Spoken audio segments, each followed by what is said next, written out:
कहाँ प्रधानमंत्री बनने का सपना देख रहे थे और क्या से क्या हो गया, रातों रात चीज़ बिगड़ गई। जेन जी ने बेड़ा गर्क कर दिया। पिछले कुछ समय का यदि ट्रेंड देखा जाए तो ऐसे बहुत सारे नेता है जिसको साइडलाइन किया गया है और बहुत ऐसे भी नेता है जिनको कि सरकार में शामिल किया गया है और उनको ज़्यादा तरजीह दी गई है। ऐसा आखिर हो क्यों रहा था? मोटिव एक ही था कि टीम में ऐसे नेता को ही रखा जाए जो हमारी बात सुने, हमारी चापलूसी करे, हमारे पीछे पीछे रहे और कभी आवाज़ ना उठाए हमारे अगेंस्ट में।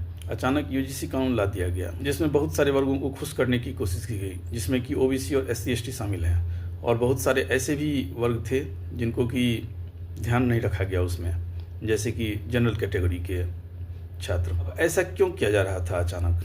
अब देखिए, योगी जी उत्तर प्रदेश के मुख्यमंत्री हैं और बहुत शान से वो अपना शासन चला रहे हैं। अब कभी किसी को कोई मौका नहीं दिया कि उन पर उंगली उठा सके, खास करके भ्रष्टाचार के मामले में और शासन प्रशासन की व्यवस्था के मामले में। लेकिन उनके नाक के नीचे एक डिप्टी सीएम बना दिया गया जिनका नाम था मौर्य, ताकि उनके काम पर निगरानी रख सके। अब ऐसा चीज़ क्यों हो रहा था? विजय सिन्हा, जिनका काफ़ी नाम हो गया था और काफ़ी सही से काम कर रहे थे, उनको साइडलाइन करके सम्राट चौधरी को मुख्यमंत्री बना दिया गया वहाँ का, जिस सीट से मध्य प्रदेश में नरोत्तम मिश्रा को साइड किया गया। ऐसे बहुत सारे नेता हैं देश में जिनको कि साइडलाइन किया गया। और ये साइडलाइन और नए नए कानून ये आया क्यों?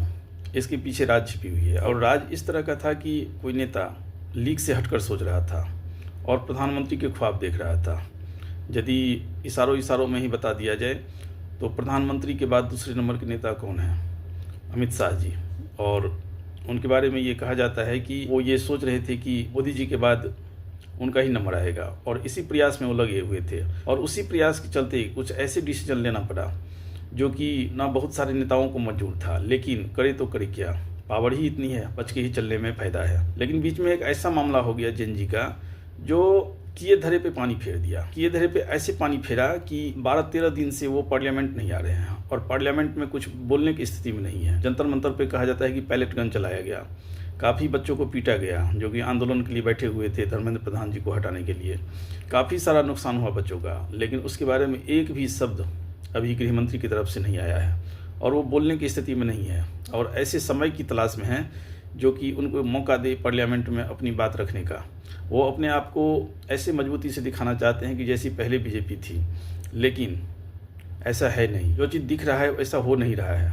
आज का मैं एक फ़ोटो देख रहा था जिसमें नितिन नवीन जी, जो कि बीजेपी के अध्यक्ष हैं, जो योगी जी के सामने हाथ जोड़े बैठे हुए हैं। प्रधानमंत्री ने उनको स्पेशल इन्विटेशन पर बुलाया था दिल्ली, और दिल्ली में ये कहा गया उनको, जाइए, आपके नीचे कोई भी बैठा हो, आपके काम में कोई दखल अंदाजी नहीं होगी और आप खुल के काम करिए और बताइए कि बीजेपी में सब कुछ सही चल रहा है। एक इशारा ये भी था यूजीसी कानून लाने का कि योगी को उत्तर प्रदेश के मुख्यमंत्री पद से हटाया जाए जब अगली बार चुनाव हो। और इसी रास्ताकसी में खेल चल रही थी और खेल ऐसी चल रही थी कि लोगों को कुछ समझ में नहीं आ रहा था और जब समझ में आया तो सरकार कुछ बोलने की स्थिति में नहीं है।